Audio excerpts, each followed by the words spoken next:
Kitzinger. Good morning, McGraw. How are you? I'm good. Hope you had a good 4th of July week. Your thoughts as you watched this governor at least know where St. Louis is on the map? Well, it was one of the strangest news conferences I've ever seen. First of all, it was sort of set up late, came out of nowhere. The mayor's office, the other city officials weren't really sure what was going on. Changed venues, changed spots, right? Changed venues. The pastor introduces Mayor Linda Crewson. Can't get the governor's name right. I mean, it was bizarre. And then the governor starts his speech, and there are protesters there angry with him vetoing the minimum wage, or signing the bill that gets rid of the city's minimum wage, and protesting the abortion special session. And so they were shouting it down pretty good while he's giving his speech. But the most important thing is here's the governor in St. Louis, sort of campaigning against St. Louis, and he didn't really tell us much. He says he was revealing a crime plan for the city of St. Louis. All we really know is that state patrolmen are going to be on the highways for up to 90 days. We don't know where the money's going to come from. We don't really know any of the other details about some of the work that he says is going to involve Department of Corrections and Department of Mental Health and all of that, because none of those departments have coordinated with the city. The city doesn't know what's going on. And so to the extent that the governor cares about working on crime in St. Louis, that's great.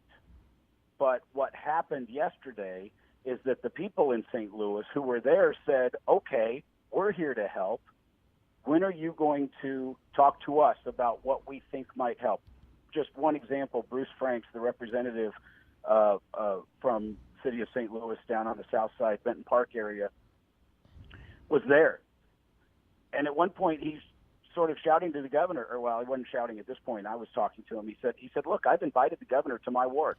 I want the governor to come walk around my ward. He said that he was bringing career politicians back from summer vacation. He wants the governor on his summer vacation to come to Bruce Frank's ward and walk around and learn about how to actually deal with crime in the city. And he said the governor won't respond to him. And he had one word that I don't think I can say on radio to describe the governor's speech yesterday, but the word begins with V and the second part ends with S, or begins with S. And so, your listeners can understand what he was saying. But it was just interesting in that, on one hand, from a political standpoint, the governor has now signaled, I'm in charge of crime in St. Louis. And yet we don't know what the plan is. And in 90 days, if crime hadn't gone down in St. Louis, what's the governor going to say then? So I just don't know. I want to go back to something you said, and I read something in the newspaper, and I read it 3 or 4 times. I want to make sure I got this right. And you mentioned it here. Mental health facilities, but they're not coordinating. Did I read in the Post-Dispatch that he said, and mental health facilities will be available for police officers who are dealing with issues? Is that what he said? No, the implication in his news release is that the Department of Mental Health is going to work with police departments on de-escalation techniques, i.e., how to make sure that you're in a situation and it doesn't end up in gunfire. You don't end up, right.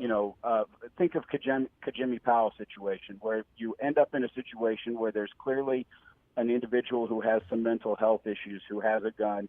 How do you walk them down from that situation rather than ending up with a dead person? So he indicated that the Department of Mental Health is going to work with police departments on de-escalation techniques. Well, I can tell you that police departments in this region, some better than others, are already working on de-escalation techniques in their own training. I'm not sure what the Department of Mental Health is going to provide. Remember, just a few days ago, the governor withheld about $250 million in state budget money. So I don't know where the money's going to come from to do some of the things that he says he's going to do. We don't have those details, and when we ask for those details, we don't get them. And so the devil is in the details on this stuff. And, the mayor welcomed, and most of the people that were there, they said, hey, State Patrol coming to the city, great. But what is it really going to do? You and I both know that the city doesn't patrol the highways right now.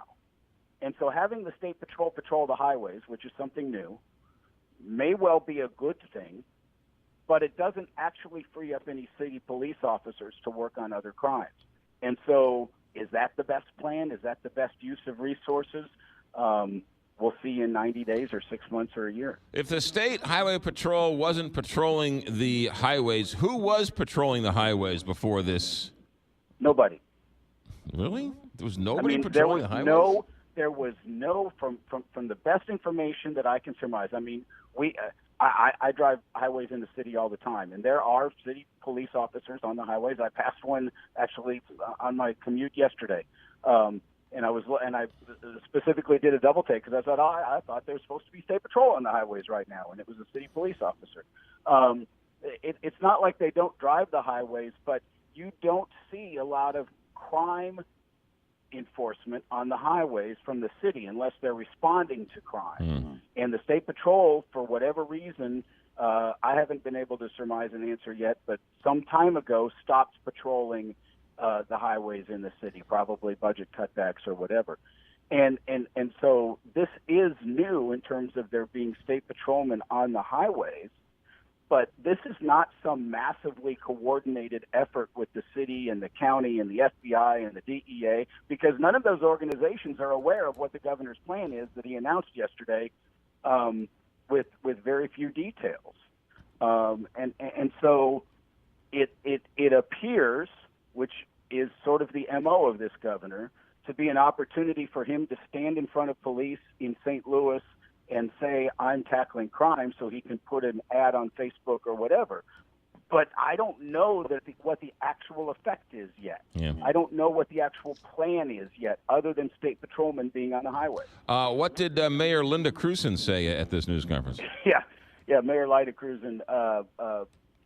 This is one of the interesting things. She actually gave a brief talk before Governor Greitens, and she talked about guns, and she talked about poverty, and she talked about jobs. These are the things. These are how we need to attack crime. Now, there will be critics of the mayor that say her actions don't actually back up her words there, because she's trying to pass a sales tax to raise police salaries and hire more police. So at least in terms of some strategy, her actions don't necessarily match her words there. But what's interesting is that the words she spoke had nothing to do with what the governor was there to talk about related to crime. The governor didn't talk about guns. The governor didn't talk about jobs. The governor didn't talk about poverty, not in any sort of meaningful way. Mm-hmm. And so it was interesting. I asked the mayor as she was walking away, she got out of there pretty quick, what she thought of the fact that the governor's words and her words didn't match up. What does she think of the governor's plan? And she thought for a little bit and said, well, it's a good start. Yeah. So I read out of that response that she's not jumping up and down about either the governor's news conference or the governor's plan. It'll be interesting to see, how she responds in coming days if she gets more details about what the governor actually wants to do. Never a dull moment around here, Tony Messenger. Thanks for checking in.